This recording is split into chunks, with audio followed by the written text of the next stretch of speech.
welcome to the Woman Tech Podcast, Susan. Our guest today, she is an accomplished leader with over 30 years of experience in technology, sales, and distribution management. Susan held various roles at Fortune 100 technology distributor, accumulating as a vice president of U.S. sales, managing billions, yes, I said billions of dollars in sales and over three associates globally. She led the diversity and inclusion department, fostering a culture of authenticity and belonging. And now, through her consulting firm, SOS Strategies and Opportunities and Solutions, Susan channels her experience into executive coaching, sales training, and mentorship. Susan is certified in leadership, sales facilitation, conflict mediation, executive coaching with credentials from Zanger Miller Hyman and Stanford University. Please join me in welcoming Susan to the Technology Podcast. Susan, I know I didn't do it justice because I know you got so much more to give. Thank you for being here today. Oh, it's my absolute pleasure. Thank you so much for inviting me. We're going to start this podcast today, and I want the audience to get to learn a little bit more about your career journey and what inspired you to become a sales consultant, an executive coach, and a DEI specialist. Yes, like my career I got very lucky. I had just a wonderful opportunity. When I certainly graduated from college, I went into banking really quickly. I realized it wasn't really for me and went into sales. I actually worked for a really interesting printing and custom printing company. There was this little company here in Buffalo, and it was a bit of a step backwards, right? Because I had been in field sales, and so it was coming in to take an inside sales role. I really need to learn this as the world is changing. So I got hired. I was very lucky. And it was me and 13 other men in my first training class, along with there was a lovely woman, but she already worked at Ingram and she had built herself up a little bit from working in different departments and said she was going to take that leap and go into sales. But it was an interesting time because when they asked the question, who wants to go into management? Everybody in the room raised their hand but me, because my goal really was just to get back into the field because I loved selling. I really did. But it's really funny because I was probably the first person to go into management, which was something that I realized was really important to me, was when people were coming and asking me advice, like, how do you do this? How do you do that? How come those were back in the days when you had to have certain stats by a certain time? And I was just spending more time helping people and getting more enjoyment out of their success. Trust me, I was still competitive and wanted to win, but I realized I think it's time for me to go in that other direction. So I did. I went in feet first, really found my niche. I really loved to manage people. Had some really great opportunities to get out in the field with some of my people. And then babies came along. I had 2 sons. And when I came back for my second son, I got asked to become a director. And with that change would be a lot of travel. And that was something that I hadn't really been doing. I remember crying, saying, I can't take a new job. I just had a baby. And another woman who has also there was a major restructuring, and there were about 8 of us all getting promoted to director. And she walked me around that building and she said, you have to take this promotion. You don't have a choice. You're a female. People are looking up to you. You have to do it. So I did it with some trepidation. Baby was maybe 4 months old. I'm getting on airplanes. And I did that for about a year. And then I got this wonderful call from somebody that worked at Ingram. And she said, hey, do you want a job share? I was very fortunate. For 5 years, I was able to job share at a director level, which was very interesting. And I still think that a lot more companies should look into that. It was something that I learned a lot from her. She learned a lot from me. And it was something that I think was valuable for the organization as well, because they get a lot of work out of us. We were able to stay. In all honesty, they were getting really 80 hours for 40 because we were very dedicated. We wanted to make sure that nothing slipped that it would point to, you can't do this because it's a job share, right? We made sure it was meticulous to the point where if they called me Lynn or they called her Susan, we were fine with that. That means it's working because you don't know who you talked to the last time. All good things come to an end. And then I just really started moving up through the organization, sometimes taking promotions, sometimes not. The market was changing so fast, and it still is.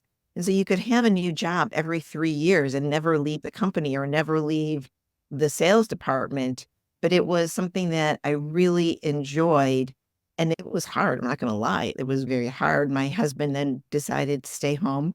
we made that difficult decision. So he was a stay-at-home dad, so I could be traveling more. But it was a career that was absolutely fantastic, especially culminating in running the diversity, equity, inclusion organization, which really was what I had my business on anyway. If you put those principles in play all the time, I think you're going to be successful.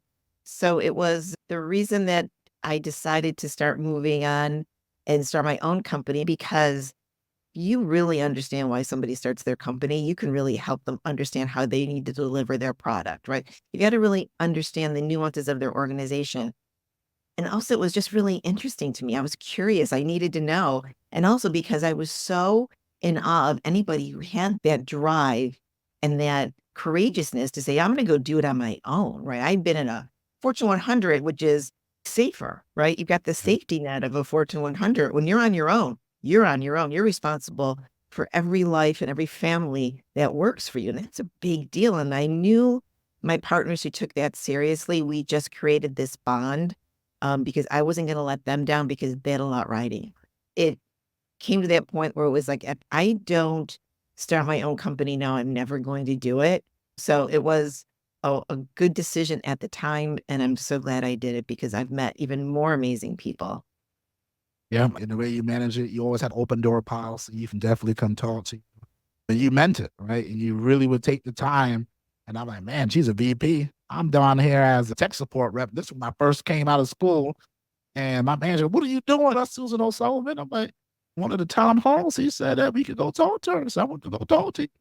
And you took the time to answer my questions. I'm glad that you took that bet on yourself, because definitely I think you made an impact, at least for myself. And I could tell when I talk to other people when we go to the Women in Tech events, how when you walk in a room, people want to embrace you, play to say thank you. So that's definitely that. Thank you for doing that and being courageous to go down that path. And now we talked about some of the great things of making that switch, but what were some of the biggest challenges you face as you advance in your career, and how did you overcome them? Yeah, that's a great question, Sly, because I think the first thing you have to make is that decision that you do want to move forward. Because it's really easy to not move forward. It's easy to say, I can't, I just had a baby, I can't do this. Or there's the disapproval from, there's always going to be somebody who says that you shouldn't do it. My mother was a little more, you just had that baby, you're pushing yourself too much. And she did it out of love and kindness. She was worried about me. But you have to make that decision that if I'm going to work, I might as well get to the pinnacle of where I can go versus staying where I was. And whatever decision you make, it's fine, but not making a decision is still making a decision. So if you make that decision to move forward, you kind of follow through with it. Work with your partner and decide what you want to do. The other part of it was staying authentic. You mentioned it, like you got to make a statement on what you want to be. And I knew, especially as you become a leader, all eyes are on you. And so whether it's um, walking by and picking up that piece of paper on the ground and throwing it out, or wiping a counter in the bathroom or the coffee room, people notice. Or how you treat people. Do you hold doors open? Do you say hello? Because you're actually the catalyst for the culture of that company. And I knew what the culture that I loved. We talk about that culture of belonging. If people feel free to come up and talk to you, that they want knock on your door, or they make an appointment, because yeah, I need to help you guys get to the next level because I'm not going to be there. Clearly, I'm not there any longer. But you have to make sure that there are people that can see that they can become you. There has to be people that can ask you those questions on how to get there, because that's my goal. My role was to make sure that we're bringing up the next generation and the generation after that. That's what a true leader really does. And then I think the other piece of the table is sometimes you are the only person at the table. There were many times when I was the only female at the table, and there's a special pressure that comes with that. I remember being at one conference for one of my partners, and I was in the hotel and we're walking through, it was a tiny little boutique hotel, and everyone was like, oh, Susan, it must be Susan herself. It's so nice to meet you. And in my mind, I'm like, they did their LinkedIn work, man. They know who they must have. So when I walked in, I realized I was the only female. There are 40 people. So it wasn't really hard to know who Susan O'Sullivan was going to be. But at that point, the pressure to be the most articulate, like you've got womanhood on your shoulders, but I had to be articulate and brilliant. and ask the right questions and make sure that I wasn't talking too much, but talking enough. And you can really get in your head. I said, no, we're just going to continue to be authentic in who I am and be me, the sole person in the room, but also making sure you keep your voice, especially as you think it'd be easier to have your voice heard. And sometimes it can be harder because everyone's alphas, everybody's type A personalities, everyone's overachievers.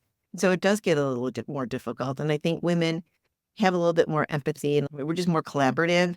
And sometimes you've got to find that right leadership team that you're going to fit into. And yeah, that had to be tough, right? Especially when you're the only person in the room. And I'm assuming when you started, D&I wasn't as direct as it is now. Oh, I hear sometimes, oh, she can't make a decision, right? No, I just want to make sure your voice is heard. This is not Exactly. lack of a decision making. Like, is your voice being heard? Or you get someone who wants to help, but then they over help, right? I think that's one thing by doing this training and attending different women in tech things, just learning things where you think you're being helpful, where you're actually hurting.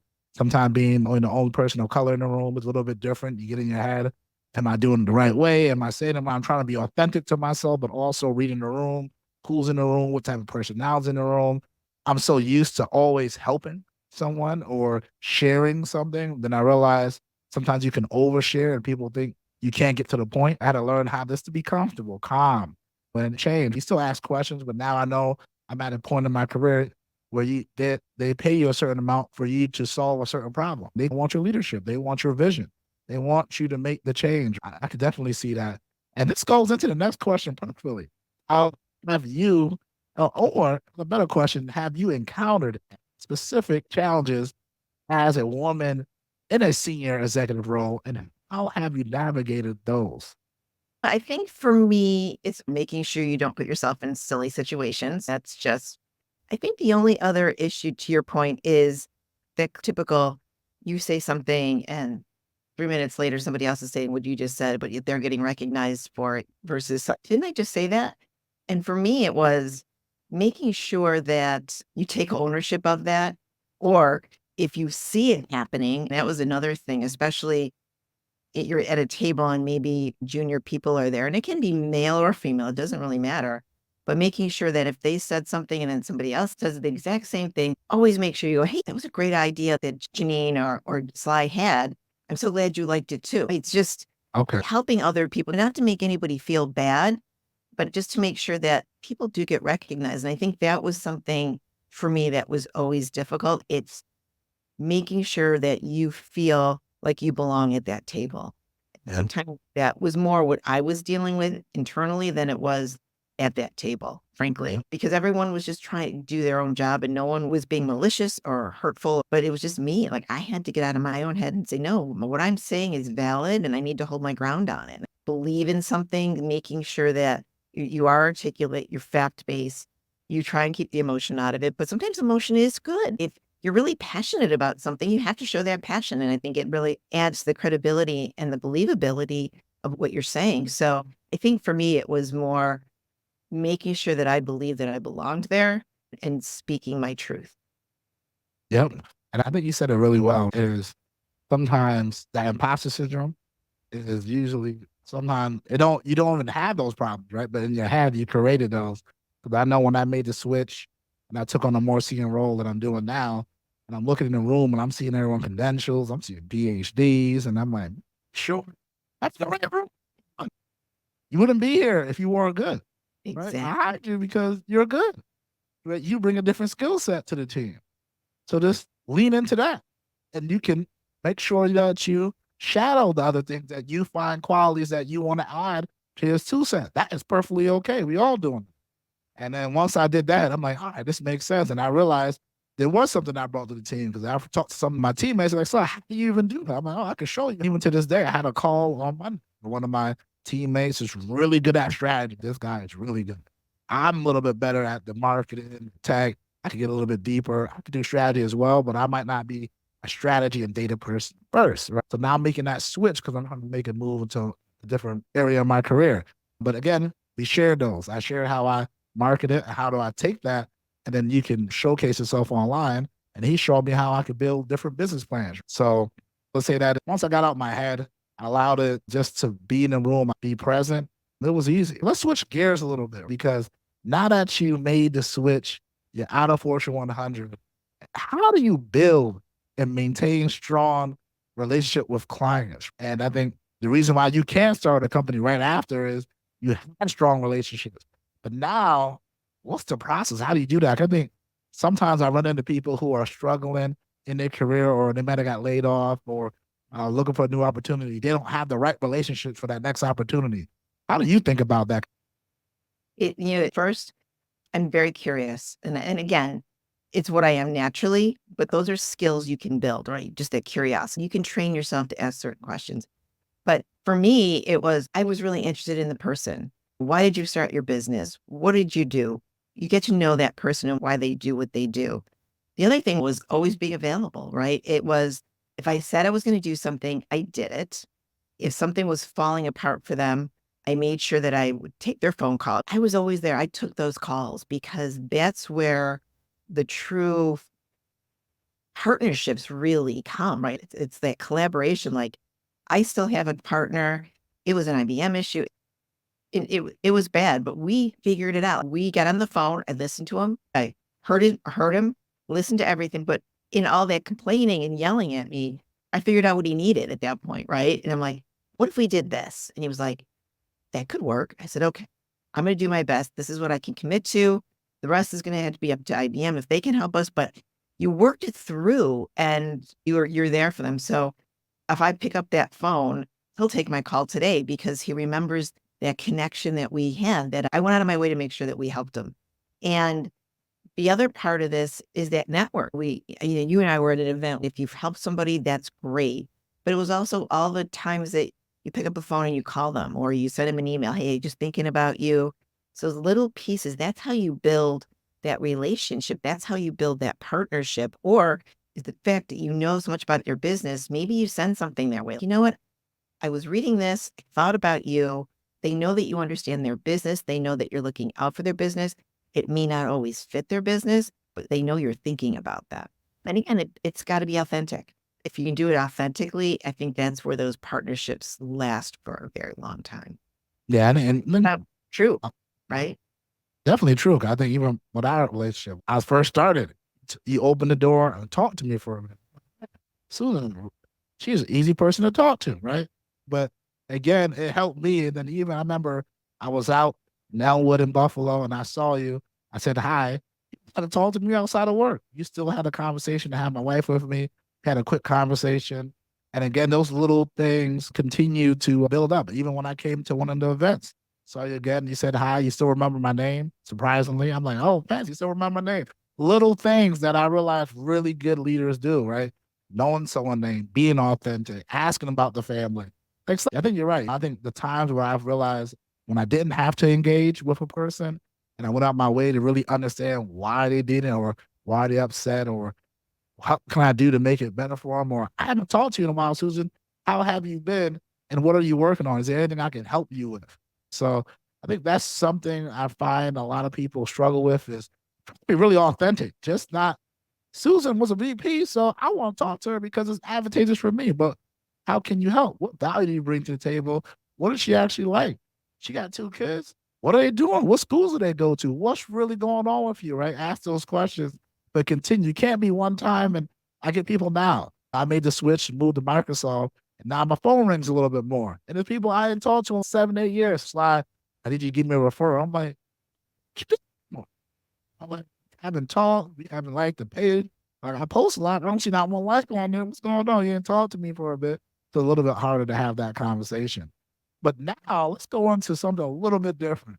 What's your coaching approach, right? What is your approach into executive coaching? And how do you tailor it to different clients? Because that's different because each executive has their own style, right? You got people a little bit more want to go from first and then execute, right? So you have that conversation. How do you even know when you're meeting a person, what type of person they are and how do you help them? Yeah. For me, it's so interesting because the ground or the foundation of my practice, it's like coaching is not about helping people feel better.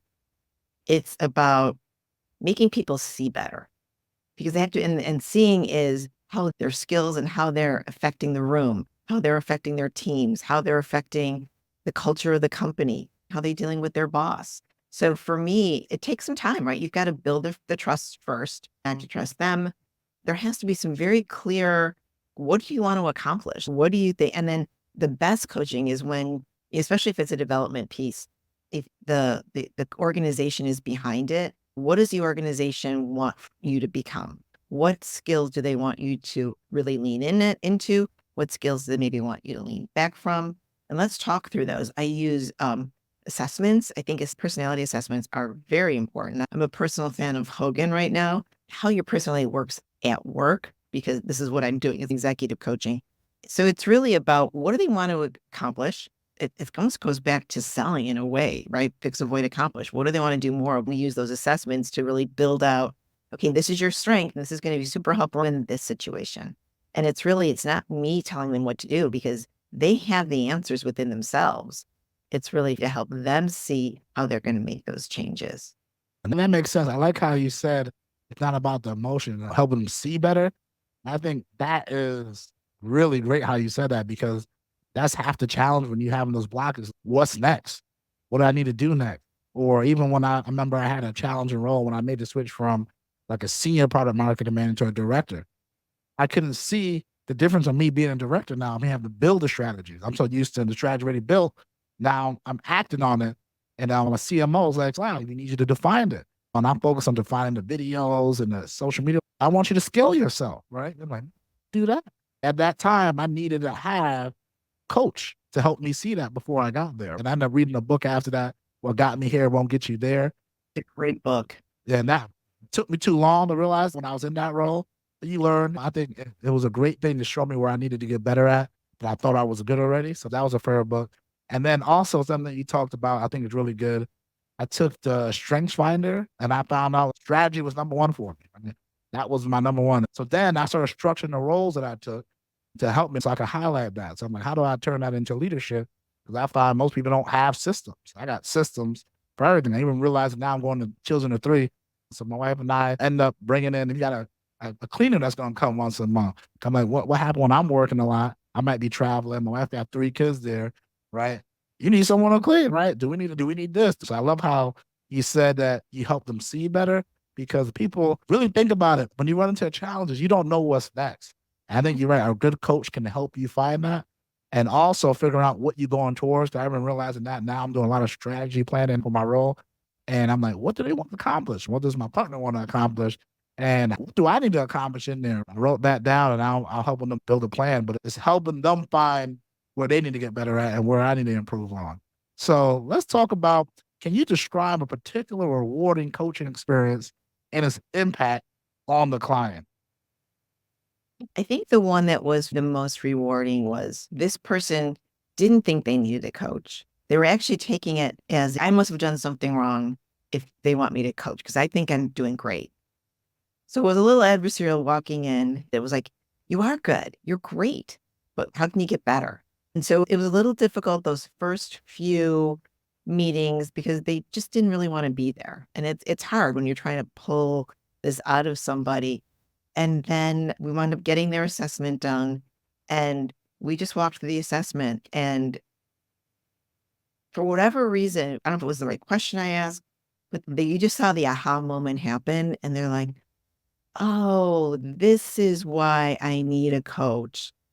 And it was just a great moment. And they could move forward, because it seemed to me that they just couldn't get out of it. It was like what you talked about, the past, right? I'm really good at this. This is why I got here. You are, but you got to move forward now. And their personality was such that it was really hard for them to move forward. And so once they realized that, we were able to work through it. And it was fantastic. It was really probably one of my best coaching experiences. It was one of my earliest too, which is interesting. I got a really tough one right out of the gate, but it was good. Yeah, and that makes sense. I even noticed when I started this podcast, started doing Tech Simplified, I'm used to being a technical person, the person in front of the camera.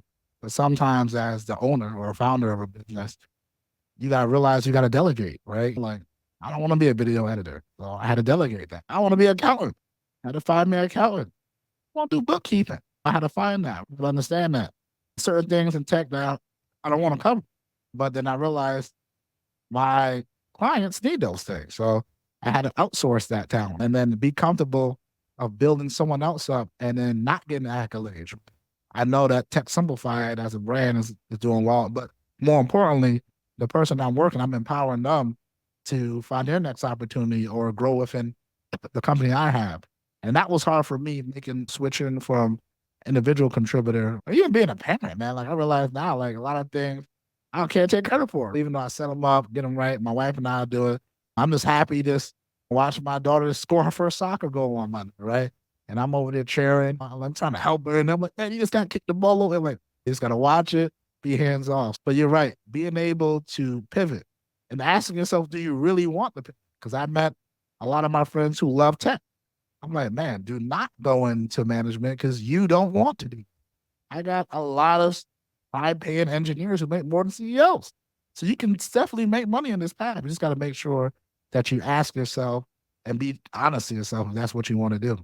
Absolutely. So Just the client has the answers inside of them. My job is to help them see where they need to go.